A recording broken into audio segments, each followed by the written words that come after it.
আসসালামু আলাইকুম, welcome to my channel শারিনস কিচেনে আপনাদের সবাইকে স্বাগতম। আশা করি সবাই ভালো আছেন। আজকে আপনাদের মাঝে আরেকটি নিউ ভিডিও নিয়ে আসলাম। আজকে আপনাদেরকে দেখাবো গরম গরম খিচুড়ি ভুনা। প্রথমে আমি একটি কড়াই দিয়ে দিলাম, আগে থেকে কেটে রাখছিলাম পেঁয়াজ গোল গোল করে কুচি করে, সেটা দিয়ে দিলাম। এখন ভালো করে তেল আর পেঁয়াজটা ভেজে নেব। মানে আমি দিয়ে দিলাম জিরা এবং রসুন বেটে রাখা। জিরা রসুন পেঁয়াজের সাথে ভালো করে কষাবো। যে কোনো তরকারি যত কষাবেন ততই মজা হবে।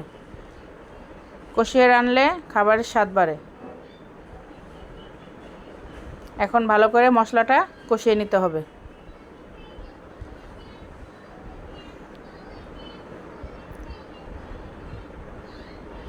আমি ভালো করে জিরা বাটা আর রসুন বাটাটা কষিয়ে নিলাম।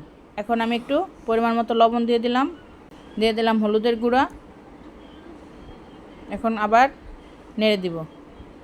এ পর্যায়ে খেয়াল রাখতে হবে যেন মশলাটা পুড়ে না যায়। জাল মিডিয়াম আঁচে রাখবেন। আমার এই চ্যানেলটি যদি আপনাদের কাছে পছন্দ হয়, ভিডিওগুলো যদি আপনাদের ভালো লাগে, তাহলে আমাকে একটু সাপোর্ট করবেন। আমি একটু মরিচের গুঁড়া দিয়ে আবার ভালো করে কষাতে থাকবো।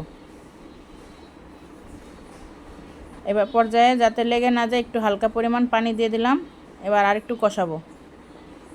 আগে থেকে আমি সিদ্ধ চাল এবং মসুরের ডাল ধুয়ে রেখেছিলাম, এবার এগুলো দিয়ে দিব একসাথে। চালটা দিয়ে এখন ভালো করে কষাতে হবে। চালটা ভালো করে কষলে খিচুড়িটা ঝরঝরা হবে, খেতেও মজা হবে। আমি পাশের চুলায় গরম পানি করে রাখছিলাম। ভালো করে কষানো হলে আমি গরম পানি দিয়ে দিব।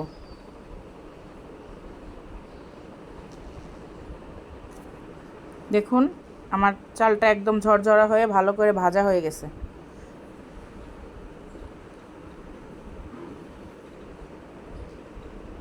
এ পর্যায়ে গরম পানি দিয়ে দিলাম। এখন আমি খিচুড়িটি ঢাকবো না, বলক আসা পর্যন্ত অপেক্ষা করব। বলক আসলে জালটা কমিয়ে দিয়ে তারপর আমি ঢেকে দিব। এ পর্যায়ে ঢাকনা দিয়ে ঢেকে দিলে তেল মশলাগুলো সব ঢাকনায় যেয়ে লেগে যায়, আর তখন এই ঢাকনাগুলো মাছতে অনেক কষ্ট হয়, আমার কাছে মনে হয়।